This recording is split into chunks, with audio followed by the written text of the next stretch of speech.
Welcome back to the channel. I'm Teacher K. Today we are looking at the history of the Zambian constitution. Let's look at some of the things that happened before the constitution making processes began.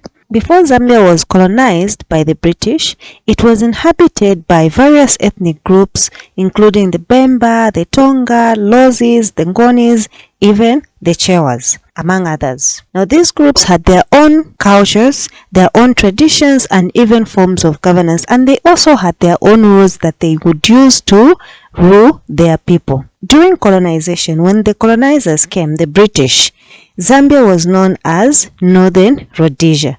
It was a British protectorate, and the colonization period brought significant changes to this region that we call Zambia today, including, for example, imposition of colonial administration, introduction of cash crops like tobacco and cotton, and also the construction of infrastructure such as railways, roads, and even some industries that we know today.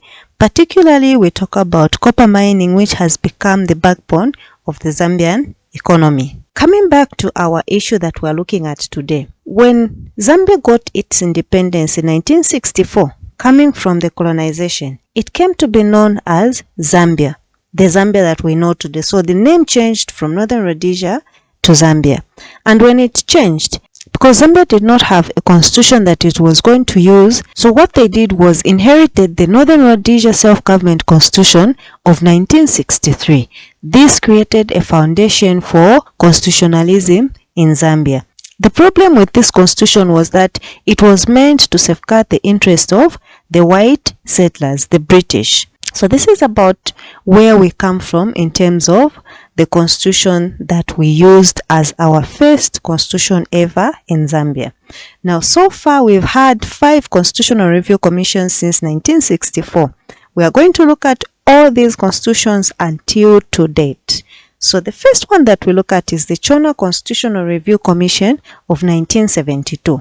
What do we know about the Chona Constitutional Review Commission? This was the first Constitutional Review Commission that was chaired by Vice President Chona. Of course, Chona had held other positions like minister before being a vice president. This Constitutional Review Commission recommended that Zambia should become a one-party state. This meant that other political parties were banned except for the United National Independence Party, UNIP, which was led by Dr. Kenneth Kaunda. And this constitution was adopted in 1973, and this marked the beginning of the Second Republic. What were the limitations of a constitution like this?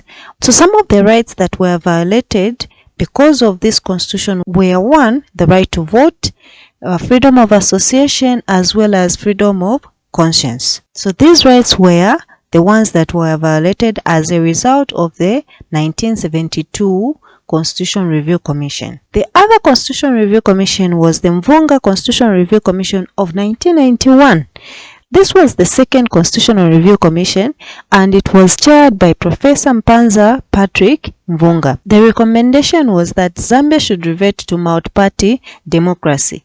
People were tired of having one political party, one person as their president. They needed to have others that were going to bring in new and fresh ideas. So this constitution recommended multipartyism in Zambia. It also introduced children's rights for the first time, because previously we did not have children's rights in the constitution. This was the first time that these rights were introduced, and this marked the beginning of the Third Republic. The third one is the Mwanakatwe Constitutional Review Commission of 1995. In some books you'll find 1996. This was the third Constitutional Review Commission, and it was chaired by John Mwanakatwe. This constitution aimed to protect human rights. One recommendation that we usually see with the Mwanakatwe Constitutional Review Commission was that recommended the parentage for persons who were contesting for the presidency of Zambia. And they emphasized to say only those persons whose both parents are Zambians by birth could be eligible to stand for presidency. This was the recommendation of the Mwanakatwe Constitution Review Commission. Then we have the Mung'omba Constitutional Review Commission of 2005, which was the fourth Constitutional Review Commission, and it was chaired by Wila Mung'omba. Some of the recommendations of this Constitution Review Commission were: 1. They established the Constitutional Court. They also recommended that ministers should be appointed outside of Parliament. So instead of choosing ministers from the MPs that have been selected to Parliament, you choose other people who are not MPs to be ministers for the various ministries. They also recommended that the candidate who was going to win elections should win by 50% plus votes that were cast. The other recommendation was that whenever government needed to borrow some public funds, they needed approval from Parliament. The other recommendation was that a presidential candidate should have a running mate. In case of a death, that running mate can become the president of the country. And it also emphasized that there should be continuity with the multi-party democracy that was already existing. Now, this constitution was not adopted. So all the recommendations that came with this constitution were not adopted. Then we have the annual Solongo Technical Committee of 2012. The members of this committee were appointed by President Michael Chilufya Sata in 2012 through his powers in the Inquiries Act. They were making reference to the reports that were coming from the previous constitutional review commissions, and they came up with the following recommendations. The first recommendation was that a president should have a running mate who was going to act as the vice president if that president won the elections, and in case of a death, that is the person that was going to become the president of the country, so that the country should not have elections again. Now, looking at our past history, we've had 2 presidents that have died in office, and learning from that, we said it may be expensive for us to hold fresh elections. So why don't we introduce a running mate so that in case of a death, this person is the one who becomes a president. It also recommended dual citizenship, and it also recommended the 50% plus 1 vote for a presidential candidate to win those elections.